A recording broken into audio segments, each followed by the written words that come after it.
I believe. You tell me, Brian. You tell me. So far, I'm not seeing it yet. Oh, okay. But sometimes there's that lag.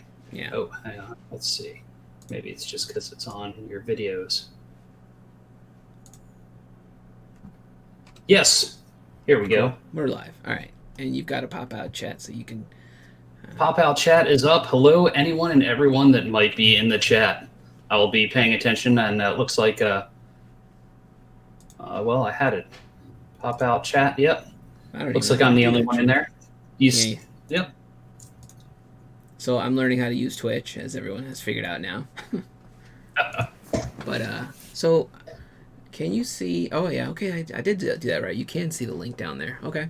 Well, down Excellent. there is the link to the Kickstarter that we are running right now, or I'm running right now. And that's, I guess, what I'm doing this whole stream about. So Yeah.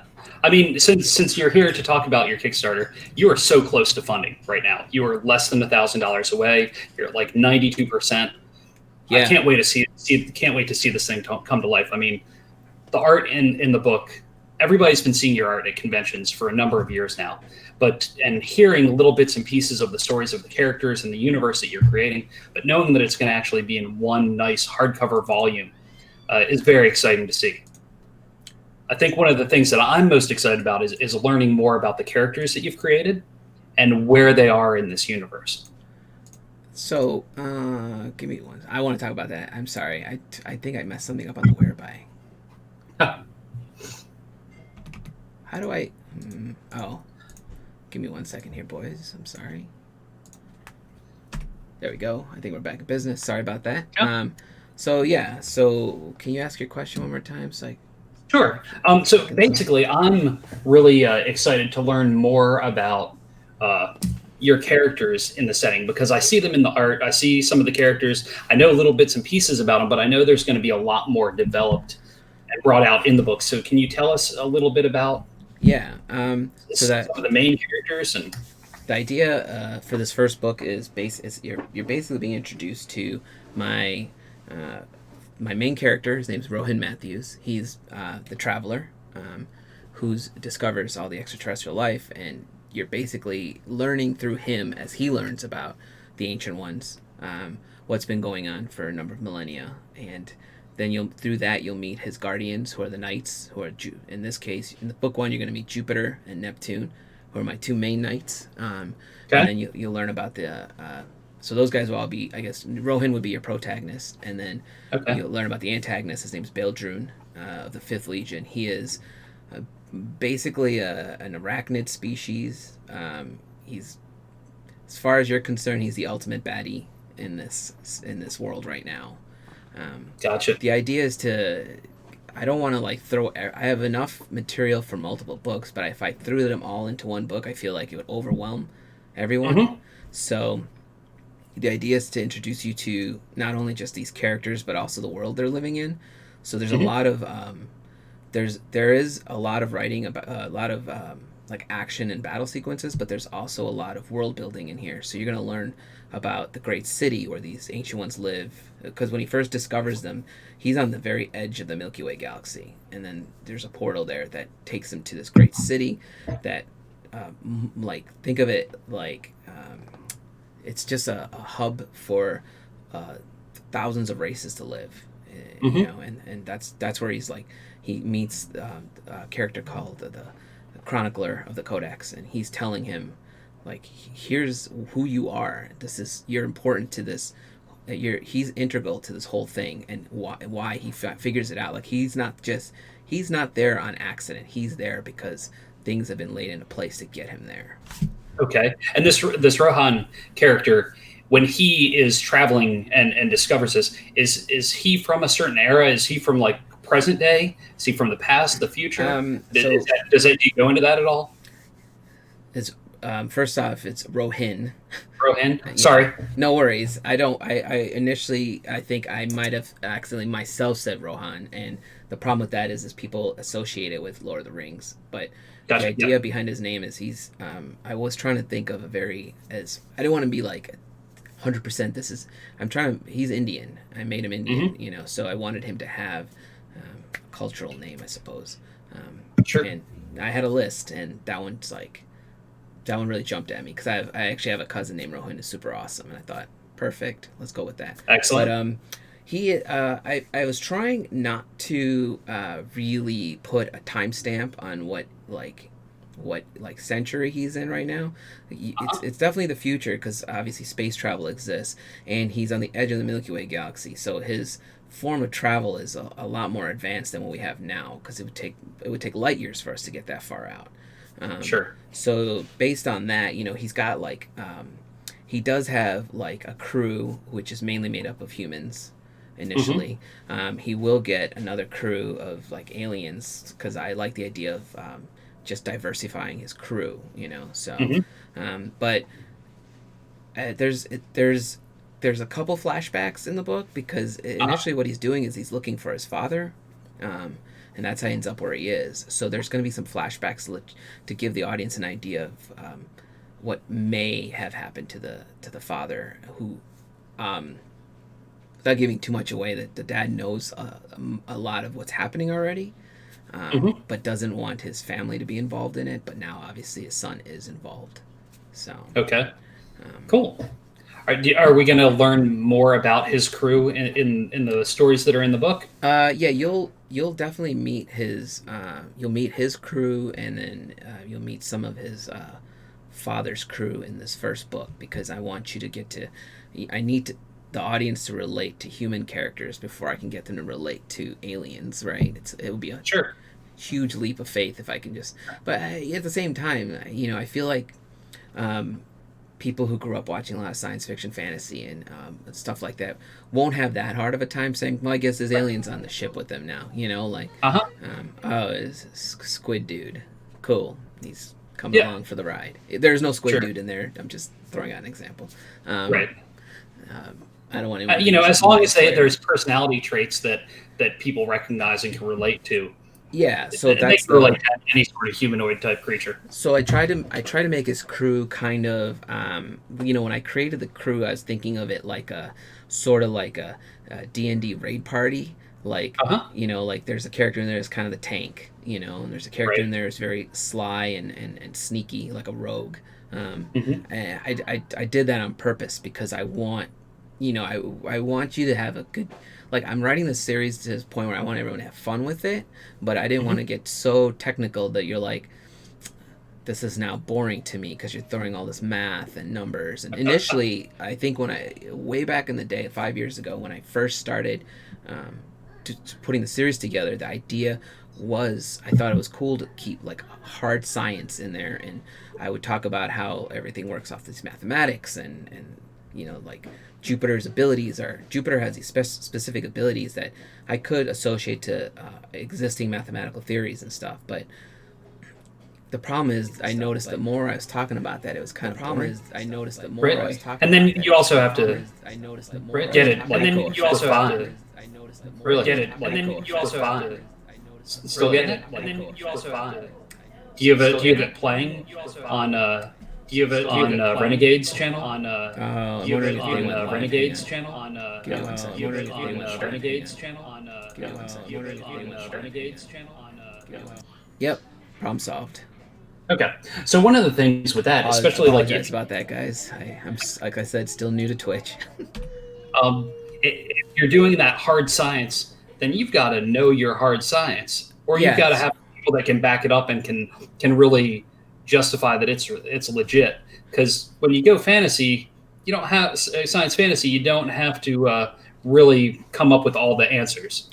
Right, and that was basically, so anyone who knows me really well knows that I'm learning some world building with Sean Andrew Murray, and he was the one that kind of opened my eyes to that because I was sitting here trying to figure out like how to explain the technical aspects of a lot of this stuff, and one of my friends who's been helping me with the writing part of it, he's really good at it, but he understood it a lot better than I did, and since this is my series, I was like, if I can't understand my series, it's super hard to talk to like a fan or an audience about it, right? And if I don't understand my series, then I'm not really living it as well as I'd like to.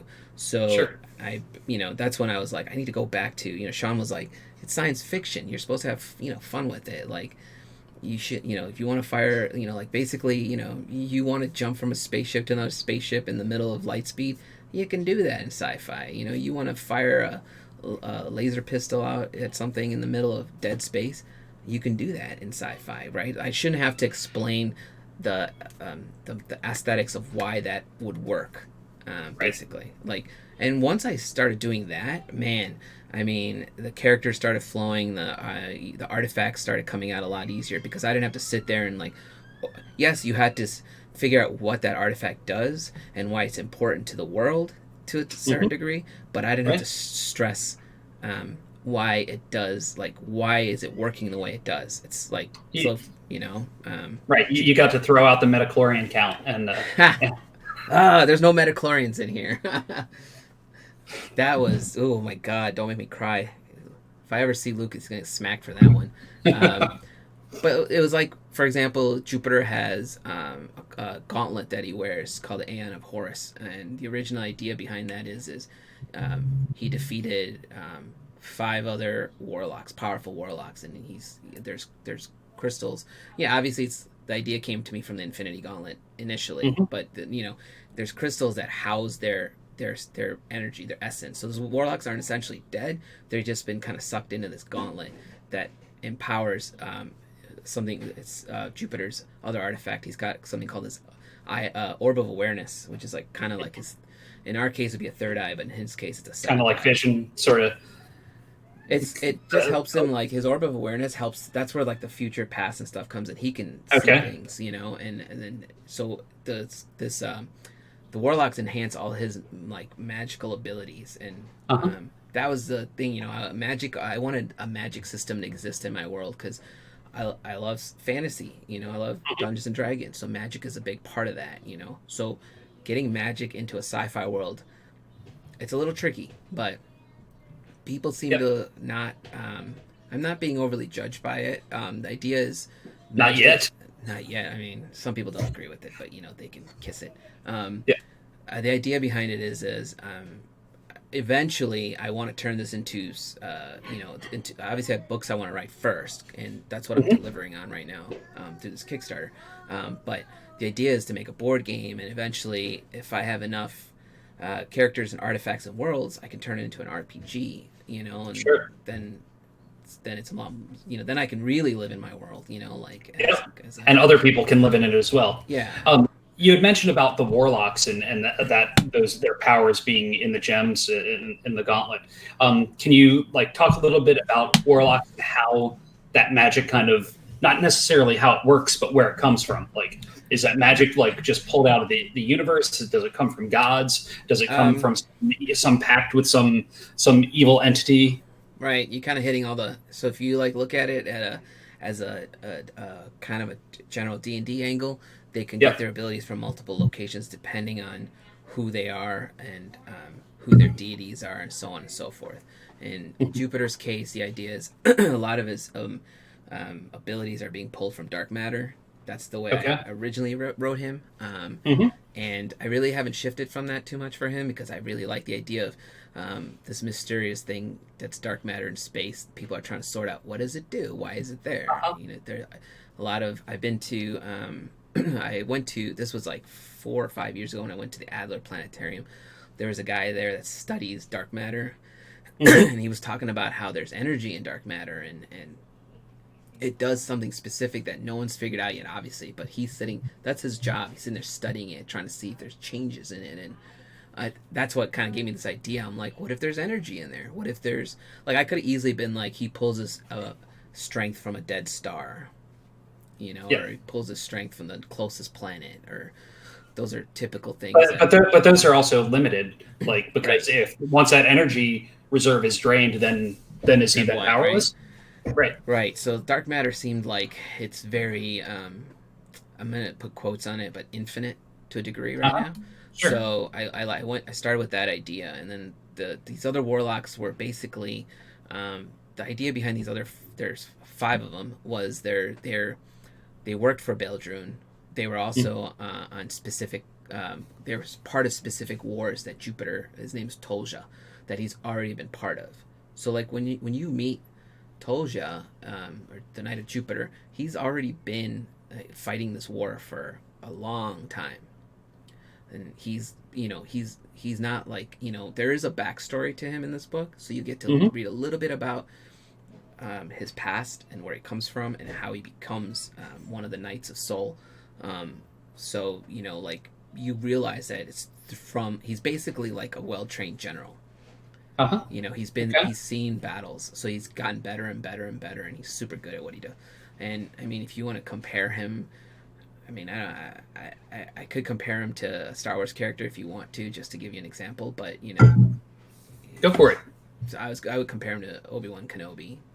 Okay. Kenobi. Nice. Yep. Like the idea is he's constantly learning and constantly enhancing his skill set. And obviously, there's going to be examples I can give like that because I love Star Wars and I love like Star Trek and I love like Dungeons and Dragons. So all my like, there's no point where you're gonna be like, oh, this reminds you of it. I'm gonna be like, oh, okay, yeah, sure. Yeah. Everything influences us. Everything that we read and play and do should influence us. Yeah. And some things they can be a little more obvious as you pay homage to the people that came before you and created things that inspired you to create. Right. Yeah. Unless you're like, hey, this reminds me of like a Smurf, then I'm gonna be like. I don't know. That one really reminds me of Brainy Smurf. Yeah. But I'm trying to think if there's anything else I need to tell you guys about the book. I think I basically hit all the basic points. This is your book one is the easiest step into like learning about the world and the characters that'll help you like dive deeper. Like the next, this book kickstarts well and people seem to really like it. Then the next book is going to be a lot more focused on some short story adventures.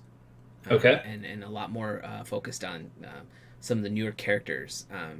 There's characters you'll meet in this book called the Sons of Orion. SUNS, Sons of Orion. They're an elite group which were they were inspired by Sean Murray's Defiant Five, which I just like the idea of these rogue wizards in his series who are like, we're not going to follow these rules, but we're going to help stop it. And, like they're like good guys, but I don't know how much you know about City of Gateway, but they have to operate under the radar. And, because magic is deemed illegal in that world. So, these guys, I mean, they're not necessarily magic users, but their idea is a little bit Defiant Five, a little bit of the Black Sun from Star Wars. So they're like bounty hunters a type of organization. But these five are specific. I'm thinking I might sprinkle in two more because I kind of had an idea for two characters where I thought, where would I put them, and they seem perfect in the Sons of Orion. So maybe they used to be part of the Sons of Orion and they've left. Well, so the story you're going to get in this book is the one where they're going to go look for the main character. One of the main leaders of the Sons of Orion. He has basically gone like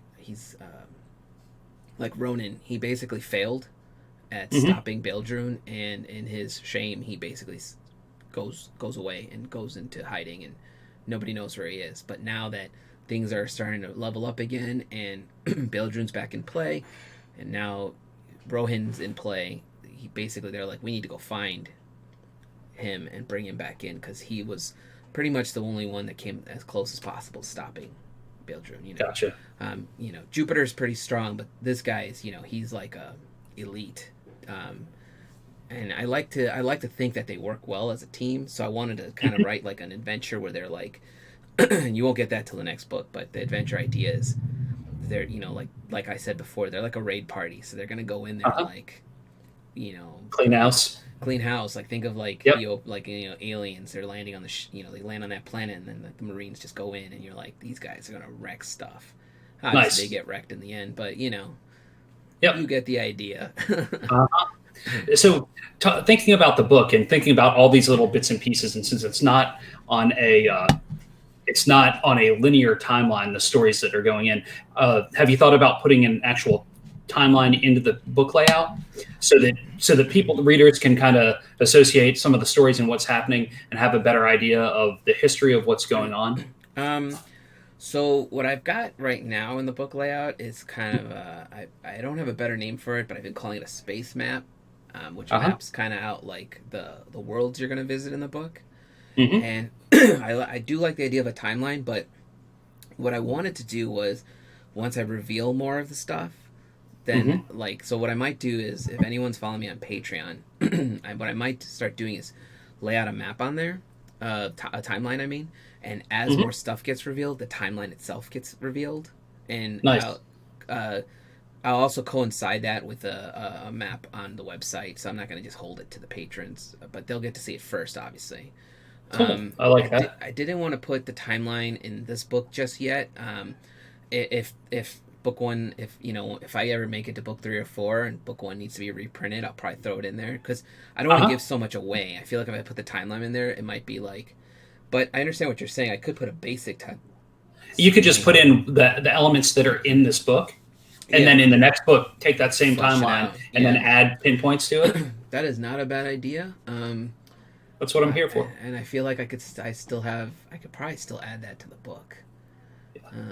I have to see because like basically the layout right now is done, and I think I've already eaten up all my page space. So Uh I'll huh. have to talk to my designer and see if there's some room for one more page. But it would probably have to be 2 pages, right? So we'll Probably, see. or maybe something along the bottom of one of the pages. If one of the stories is a little shorter Yeah, and there's a little room to play with. I'm gonna write down timeline right now, but that's not a bad idea if I have space, and Yeah. it wouldn't take very long to put together for book one. Yeah. Also, we mentioned Renegade earlier, and I forgot to give them a shout out. They are the ones. We're streaming here. They're also hosting on their site. Is Um, that a game that they did in the background yeah. that I see So on your back shelf? here, I forgot I put this back here. This is the game I worked on with Renegade. It's called Time Chase. Give it a It's little slight angle because you got a glare from the light. Yeah, that's good. and then so I worked on all the artwork for it. That's actually me as reference, and that's actually my wife as reference. Excellent. And And where is that portal in your house? yeah, this is in my non-existent backyard. I have this portal, and I have these. I mess around with things, and I shouldn't. And Nancy's always throwing paperwork around. Um, but you can see the back here, and pretty much, I did all the artwork that you'll see in the game and on the cover. These guys gave me a big shot at my. This is the first board game I ever created, um, which was all mine, which is fun. It was really fun. They're really easy to work with. They're super nice people. The art director was super amazing. Um, Awesome. I would say anyone who gets called by them for a job should take it because my stress. I've done commission work where my stress levels have been super high. But these guys, I was super nervous because I did the whole thing, like I said. So the cover, I was like, if I screw this up, my name's right there on the cover. Yeah. It It's looks like, like it looks like a great game, and I haven't had a chance to play it yet because we after that one show when we thought about playing it after the show yeah, together, we were just beat we were after just working beat. the floor for so That's long. because Terry had us in the room painting Power Rangers for hours. Um, and we realized how good Michael Manamivable is at painting minis that day. Yeah. Yeah, it's actually it's a trick taking game. So Mhm. if you like that concept, it's basically you're jumping around through time, and it involves a little bit of like, what's the card game that my friends compared it to? It's like I want to say hearts, but I think I'm wrong. Basically, you need to be good Yep. at counting to make sure you played cards correctly, and then you need to remember the cards that have already been played. And if you're good at that, like I played with some of my friends are engineers and software engineers, but like they just within like 20 or 30 minutes of playing the game, they were already like figuring out all the little mathematical tricks for it. Yep. I'm sitting here like I'm just an artist.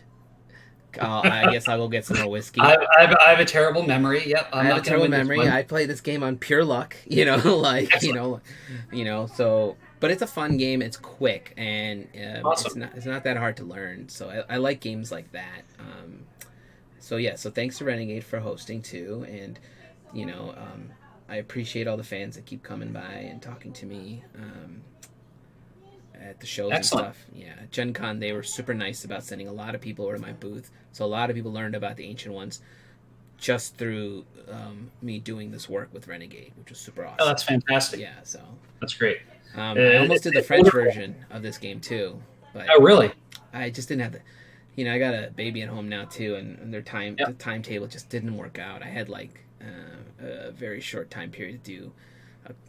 I had to do all the cards over on the inside, and I was like, I just can't. I wanted to so bad because I thought it'd be super fun to do the Uh huh. French version. I think they're keeping the cover though on the French version. It's just the cards on the Okay. inside, so and it would have been fun because it was a little bit just different enough where I was like, oh, that sounds amazing. Uh huh. But when I messaged them with how much time I needed, it was too tight a schedule for all of us. So next Yeah. time, I'm sure there'll be another game for me. So Sure. Yeah. I mean, especially now with being everybody being at home, time is harder, especially when you're juggling yeah, a a baby. So. yeah. Everyone's like, oh, you're at home, you have plenty of time to do this stuff. It's like, dude, I feel busier now than I did when I was just doing shows. Yep. Like it's crazy how busy time. It feels like time is being taken away from me Yes. fast. Yes. So, Yes. like There are you less and I are hours both in every day. aging right on screen. You got the gray in your beard. I got gray It's showing getting up here. grayer. It's getting grayer. Yeah. Yep. My crow's feet are getting Oh, that's even just lack worse. of sleep.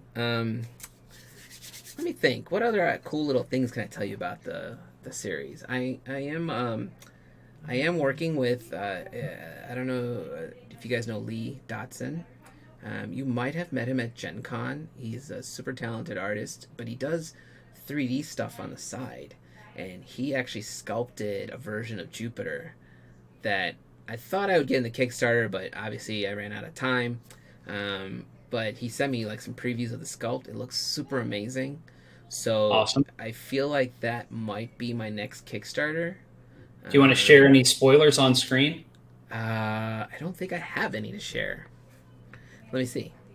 I just wasn't sure if like you could click that share screen button down at the bottom and see some of those images.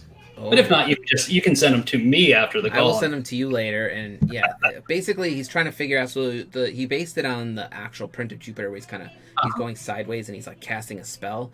And Mhm. the problem is he uses liquid 3D printing for it, which is cool as hell to hear about. But we haven't figured out like it gets kind of like janky in the middle there, like the shapes. So we kind of eliminated the squares that are around him. And the idea is, I thought it'd be cool if we can just have something that floats in Okay. between, Uh like a huh. magnet effect, That'd be cool. which would be cool, or create some kind of like maybe an orb and then just like some tendrils that connect. Obviously those Yep. pieces would have to be printed separately. So, and he doesn't really have time to like.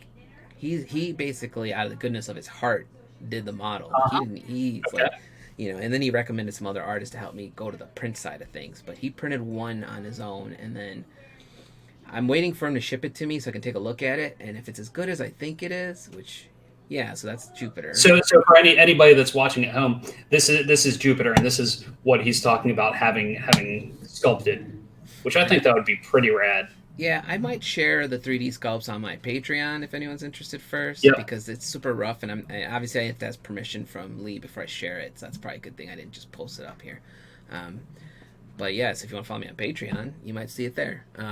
But yeah, if Jupiter comes out well, I want to do Neptune next because I think she looks super awesome. Like a mermaid would look, a space mermaid on top of that would look super. Like I might do like a she's essentially floating, so I might do like a half arc dip, like of a planet or something for her to just her base, and then Beldrun obviously will look great because he's a arachnid, spider, Yep. and then the Traveler is the tricky one. You think he'd be the easiest one, but I want him to look like he's floating.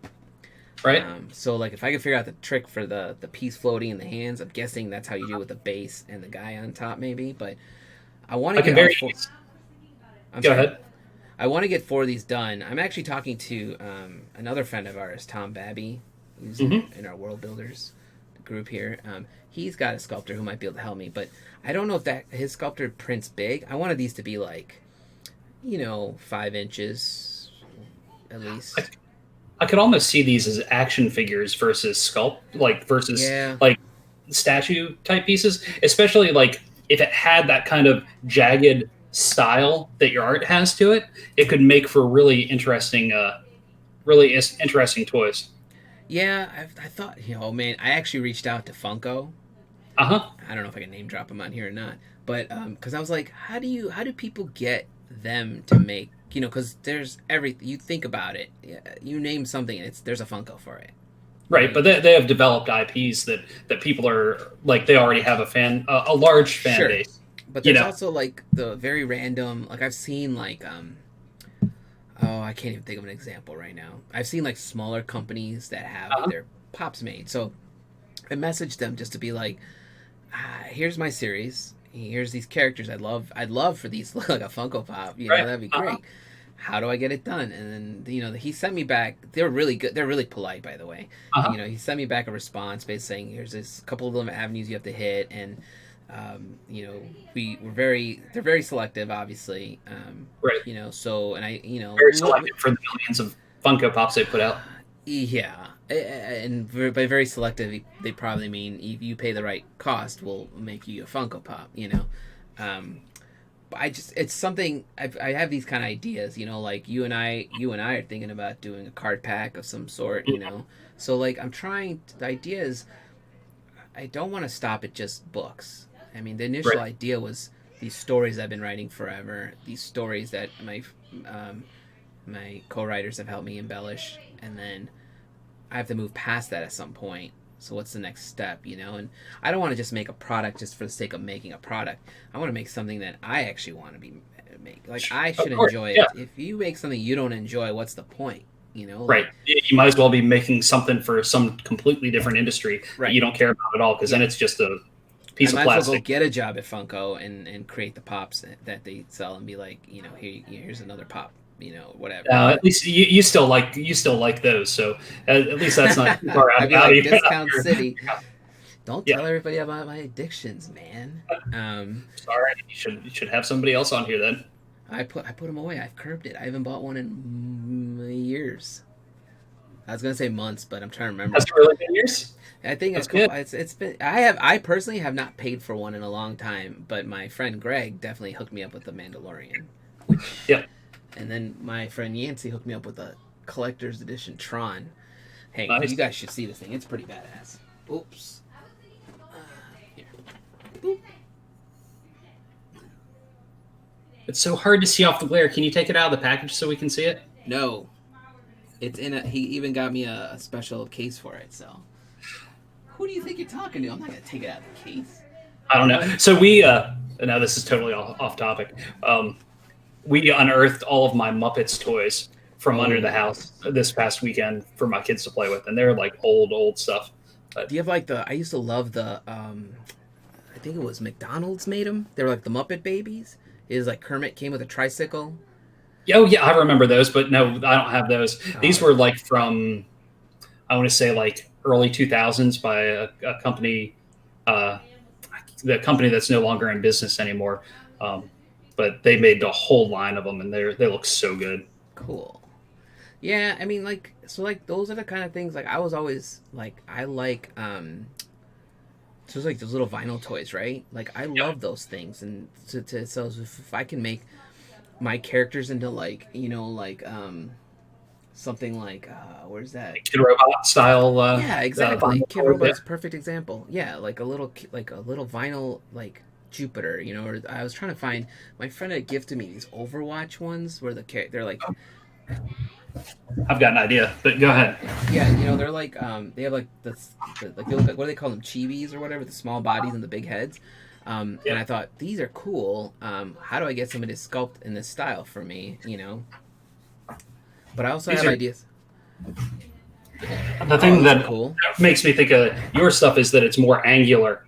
You Um, gotta send me that company's info later. I'll message them it's too. been a long time. These were put out by Kid Robot years ago. Okay. Um, Kid I'll Robot's a send little bit like they. I feel they're like right under like Funko with they'll make the product for you for the right license. cost. Yeah, I they obviously don't have the cost yet. I don't make that much money, guys. Just so you guys know, I make enough money to buy groceries right now. on So a good week. help Yep. me make this book, please. you know. But on another note, is anyone asking any questions, or is the chat completely dead? The chat is the chat. There's one person in the chat other than me. That's probably Um, Seth. It's probably I'm not. Seth. I'm not going to call out Oh, okay. the the name just because I don't know who they are. But yeah, so um, the book is so close to being funded, Yeah, I mean, I and haven't checked still it have plenty of today. time on it. Which means, especially the last 2 days, you tend to see a good spike That's in what traffic. everyone's telling me. Like, so, like, so you know, I listen. I basically take advice from all these artists who have had successful Kickstarters, and you know, they all have this one thing in common that they all tell me is, yeah, week 2 and week 3 are a lull. You just have to Mhm. be very patient. Don't panic. Don't stress. Keep doing what you're doing. You know, make sure people know it's still there, and then that last week is when everyone comes back and is like, Mhm. either they're gonna buy it or they're not. You know, and I was like, okay, I'm being very patient. You know, so I was super shocked on day one that we went. I think I went to almost 60% funded on day one, um, Yeah. and I was, you know, I thought, oh, maybe I'll fund on day one. You know, what's the magic there? How do you do that? You know, but by the end of week one, I was already like 80%. You know, so it Yeah. was like, wow. So the response is positive and it's super. Um, I don't have the right words to describe how happy it makes me. Happy is a good word because it's like, Uh-huh. even I'm not sitting at like 50% struggling to get this thing funded. I'm literally like, this app's not loading, so I don't know. But last I checked, I was $950 away from funding. You know, Yeah. which, you know, and people have been jumping on all the tiers. You know, even I had an early bird tier when I started, and a lot of people just I'm as a sign of support, I assume, just completely skipped over that tier and went I right to saw the, that. I you know, was very impressed with that, which is and I was awesome. just like, wow, okay, thank you, you know, I appreciate that, you know, because I ran my early bird tier an extra day longer than expected because I don't know how to use Kickstarter either. I'm learning all this, you know, as I move along. The whole thing's been a learning experience. Yes, it has. So, We've got our friend Heath in the chat saying he's listening and congrats on the Kickstarter. oh hey Heath, man, it's been a while, dude. His house is super impressive to me. I'm super jealous that he can just willy nilly build whatever he wants whenever he wants. Willy nilly, he put a lot of time and hours into building out an amazing game room. I Yeah. can't wait till we get past the self Oh, isolation as and I soon can as drive we a get couple out of this, hours over and game with him. I'm gonna fly in to hang with you guys as soon as I can. Yeah, it'll be good times. And then I'll sleep under a desk in their new office or something. Yes. That, like, I didn't mean willy nilly like he does it so quick. I just meant like he could be like, I'm gonna build a Dungeons and Dragons type wall right there, and Yep. he can do it, right. Whereas if I go out this door right now and say I'm gonna hang up 5 paintings, there's a discussion that's gonna go on for a week before, you know. Yep. He says he's looking forward to seeing you again at a convention when we can have those again, and you Yeah, do need to come down and play, yeah, for and we can sure. do a show or something. He's got some video things in the works, and that would definitely Yeah, be great I to saw some of his. have. I follow him on Twitter and stuff, and I see him posting stuff about all his. I don't think he's shared any of that live yet, though, right? He's filming like yeah. I'm looking forward to all of He's that. been posting on Twitter how he's been editing Yeah, a series called Dinner and a Board Game that he's been that's working it. on. So, That's gonna be super fun. So, yeah. well, I appreciate you watching, Heath. Thanks. And yeah, I think I don't know if there's So, anything I've missed. Um, well, one of the things that I like that's on the Kickstarter that you added after you first launched is that you have some of these rare, larger prints that you use that aren't normally in your website, and they're normally just like you bring one or two to a show, yeah, and so now you have six of those during the Kickstarter. yeah, those are the master editions. They usually at the shows they sell for $1,000. Um, I only make one at a time, so I don't make reprints unless that one piece sells. So I believe, like, let's take the Traveler for example. I usually only bring one to a show, and if he sells, I'll make one for the next show. I've only there's only the Traveler. I believe there's. I'd have to look at my list, but there's only 5 of them in existence right now, at that size for the master editions. Um, anyone who gets one or owns one, you're on an exclusive list with me as a collector. I send out a care package that's got a bunch of extra goodies that you only get as a collector. So also you get I had my printer design these. I call them like the Ancient Ones Black Card, essentially. Nice. It's a exclusive discount card that you get when you if you buy something from me online. You can use that to get a discount. If you come to a show, I'm fairly good at remembering you as a collector if I see you at my table. But if you know, I just slip. If you happen to slip my mind, you show me that card. I'll know that at some point you've bought one of those master editions from me, and you get a discount at my table at any show I'm at. So yeah, so I've had people approach me before and say, $1,000 is a little extreme for them. I said I agree. It is a big chunk of change to spend on a piece of art, but that's I feel like it's a good value. And if you buy it on the Kickstarter, you get $100 knocked off. You also get everything else. Right? Yeah, you're getting everything. You're getting the master edition print plus the highest tier, which comes with the book, the exclusive trading cards, exclusive bookmark, the print, and it's signed. I think that's everything. And I'll even kiss the book for you if you want me to. But I've had one is gone already. The Traveler is gone. So thank you to whoever picked that up. It's going to be... Oh, also, they all come ready to hang. So there's no, all you do is take it out of the box, find a place to hang it on the wall. And I always tell people to make sure there's some source of light, like a window or one light that's hitting it, because these pieces are very elegant. They pop. Yes. They will not pop if you... I'll give you an example of... I had one of my collectors said it was in his basement, but he didn't have light on it. And he said it didn't pop the same. And then I didn't realize what was going on until I said, "Is there any light hitting it?" And he was like, "No." I said, gotta have some light. Yeah. I said, "Where is it?" He said, "In my basement." I said, "Do you have a window?" He said, "No." I'm like, "Well, then you need some at the shows. If you see me hanging these pieces at the shows, I usually give an example to you of the light hitting it. It's usually one light hitting it. It's, so obviously also the showroom has light in it too, but I have one light hitting each piece. So I tell people to do that. But yeah, so they're $900 on this Kickstarter. There's 5 left. If all 5 were to go, I haven't added all the pieces. Obviously, I added the 5 most popular ones that people seem to navigate towards. Other than that, I've also added add-ons that I took live. I believe 3 days after the Kickstarter was live, because people were asking me about stuff I've mentioned before, like a mini print pack, which I didn't complete until this Kickstarter. Bookmarks, and then I used to have 5x7 metal prints back when I first started. I stopped making those initially because they were just hard to travel with to shows, but they're actually really easy to ship out anywhere, so, but I haven't made them in a while. But for this Kickstarter, I thought it'd be nice to bring them back into play, especially with my new vendor. Nice. They make the metal pieces look really, really nice. So awesome. Those add-ons are there. Can we go back to the story just for a second? Yeah. You said navigate, and it made me think of the ship, and it made me think of Rohan's ship and the crew. And I was thinking about different spaceships that come to mind for me.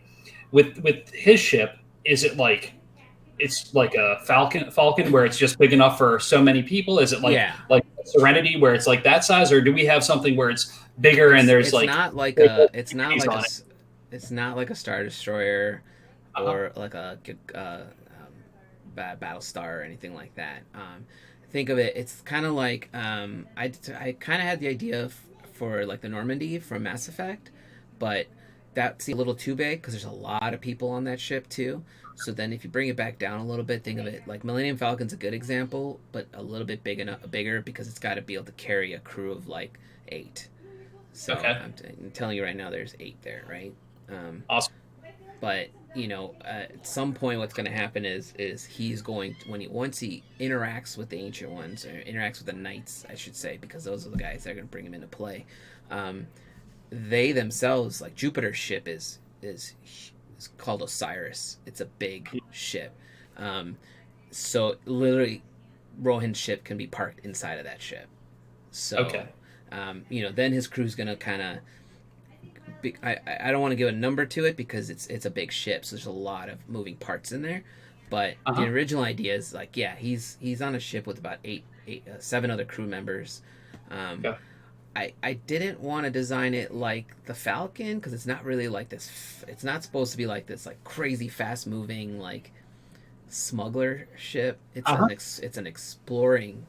They're explorers, Yep. So it's a. I was gonna say explorer ship, but that sounds wrong. Um, it's a what's the word, man? It's not. Like I what do don't you know. I call don't. like the Starship Enterprise, right? It's kind of like they're out there exploring unknown regions of the galaxy. So it's kind of Right. like what they're doing when they get a Uh-huh. distress signal. He gets a distress signal from his father's ship, and that's how he ends up towards the edge of the Milky Way galaxy. He's like, Okay. Dad's in trouble. Something's going wrong. You don't know what it is. He heads out there, and then stuff happens from that. That's kind of where like this starts. It all starts like zooming out from there. So um, Cool. designing the ship is still um, I've got multiple versions of it right now. You kind of see it in the whole last piece I did. It's the homeworld. You Mm-hmm. kind of see the tail end of it as it's going around a corner. um, Okay. and I'll honestly tell you I did that on purpose because I don't 100% know what the front end I want it to look like. Like, do I want it to be? I kind of like the idea of if you ever seen Prometheus, they have like a giant like glass um, Yes. lookout window. But then in my head, I felt first I was like, do I want to have this giant glass dome in the front of a ship? But why not, right? If it's got shields and stuff, it'll be fine. But Right. and that feels very much like a explorers type ship. Like you can look around a 360 view and see everything. So yeah, there it is. So you can't see There's the front. Homeworld. There's Homeworld. This piece is basically when they go looking for the missing son of Orion. Um, I codenamed him Fox 19 for now, but he's got three other names that are very specific to his race. They're the Sons of Orion are not humans. They are very much aliens, and they're very much from different species. So Okay.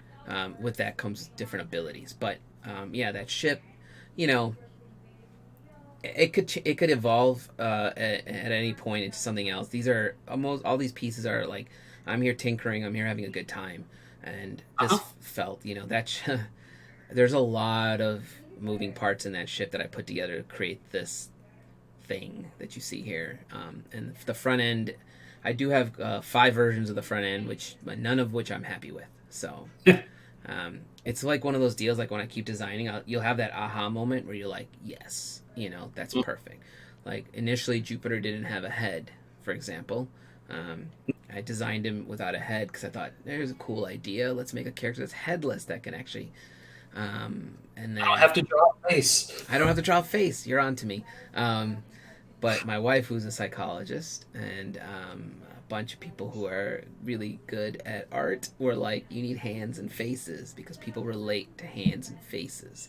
It Mm-hmm. doesn't have to be a super detailed face. It just has to be this shape should be there somewhere because people relate to that. And I Mm-hmm. didn't believe it for the longest time, but once I gave Jupiter a head, I feel like people got a little more interested in him because Did you start seeing a spike in sales of the Jupiter prints The that show? prince started selling better, but people were asking more questions like, "Oh, this dude's got seven eyes. What's going on Mm-hmm. there?" Like, "Oh, he's not human." And I've then on the other spectrum, I had people who were like, "This guy didn't have a head before. What's going on? Why does he have a head now? Does he can he operate without a head?" And Right. the answer is yes, he can operate without a head. But Can he operate with different people's heads or different I heads? had this idea of giving him multiple heads that he would put on depending on what scenario he's going into. Like this is a diplomatic meeting, I need my diplomatic head. This is a war meeting or a war, I need to put on my warrior's head. And but Or that if he seems Cole Simpsons and like he's just these different people when different he puts it jars. on? Yeah, I feel like that might drive me a little crazy. Like it's better to give him one head and run with it. So Yeah. then again, I can that idea of having multiple heads can still exist on another character now. If I want to, Sure. But in the case of Jupiter, I wanted to keep him just the way he is. I gave him a head, obviously now. So anyone who has a piece without a head, you own a rare, exclusive, headless Jupiter. I You got the Chase variant Jupiter. if you ever feel super salty about it and you come meet me at a show, I'll gladly gift you a Jupiter with a head. Or just draw a head on that one Yeah, at the show. because that's the kind of the beauty and kind of the rub of the way this process is working for me right now. I'm still learning, so I'm constantly evolving. But the pieces that are going into the book are basically, I had to say, this is it. This is final. You know me. I tinker all the time with these pieces over and over. So I finalized a lot of the pieces and they're done. And I'm moving on to the next series of pieces because I won't be able to make more books if I don't. So Right. At this point, everything's all the illustrations are done. They're locked down. They're gonna go to the designer for. She's got the final layout done. It's just plug and play at this point. The stories are with the editor right now. She'll be done by the time this Kickstarter is done. She'll be done editing, and again, they just get plugged in. And then the goal is June 1. Everything's sitting with the printer. The printer goes to print. They're telling me 4 to 5 weeks turnaround time. Obviously, that time frame is unpredictable based on what's happening in the world right now. But if everything goes according to plan and easy with the flow, then we'll have books by August. And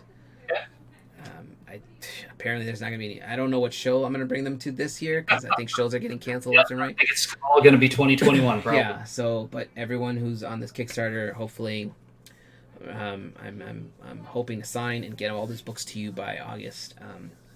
And like I said in the Kickstarter, any delays, I'm doing my best to keep you guys posted. But as far as I'm concerned right now, my printer says we're good to go.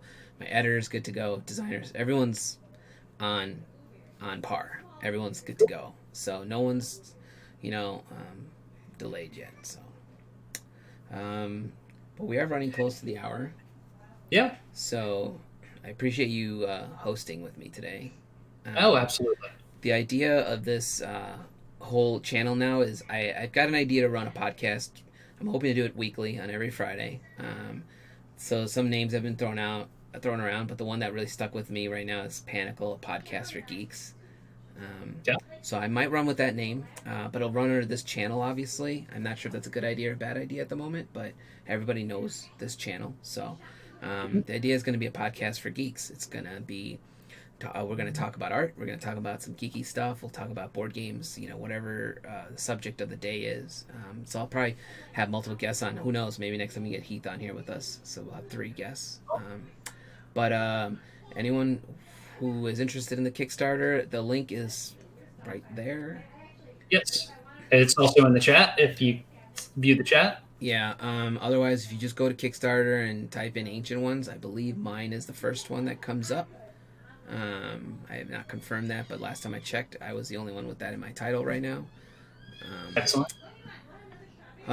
Yeah. So, yeah, feel free to. You can message me on Kickstarter. You can message me on Twitch, Twitter, Instagram. Everything is under Alan Panicle Art. Feel free to ask me any questions you have. Send all your hate mail to Tawny Fritz. She will handle that for you. Because I don't care for your hate mail. Excellent. All right, well, then I'm going to end this stream. I'm going to say thanks again to Brian for helping, and thanks to whoever watched. Thanks to whoever watches this later. Thanks again to Renegade for hosting. I think I did my best to appease your fans, I hope. Yeah, I'll catch you guys in theory next Friday. It'll be a little bit of a different podcast. We'll probably talk a little bit about D&D because I'm running my first D&D campaign as a dungeon master, and you heard about the trials and tribulations this morning, but I think I did pretty well. So as long as everybody had fun, that's all that matters. I feel like they all had fun. Nobody said anything to me. Like one of my friends had said, "Oh, there's 4 people in your group. There's always gonna be one person who's not having a good time. Find that one guy and try to make him have a better time." But I did my best to look around at all 4 of my friends, and there were moments where I could tell they were a little frustrated because we were all trying to figure stuff out. Like, what do I roll here? What does this mean? What's my initiative? But I feel like they all had a good time. I'm gonna talk to them later, just to be like, what did I do that you didn't? There was a call out at one point where one of them thought I was getting generous rolls to myself, and I was basically like, no, it doesn't benefit me to cheat, and it doesn't benefit me to kill you, because then we're not having fun. So luckily, the rest of them backed me up by saying, no, I had some bad rolls. I had like 4 or 5 misses when I was standing like 5 feet away from somebody, that's the beauty of the game. So yeah, we'll see. I'm playing again next week, and I'll probably talk about it on Friday because I play on Thursday nights now. Awesome.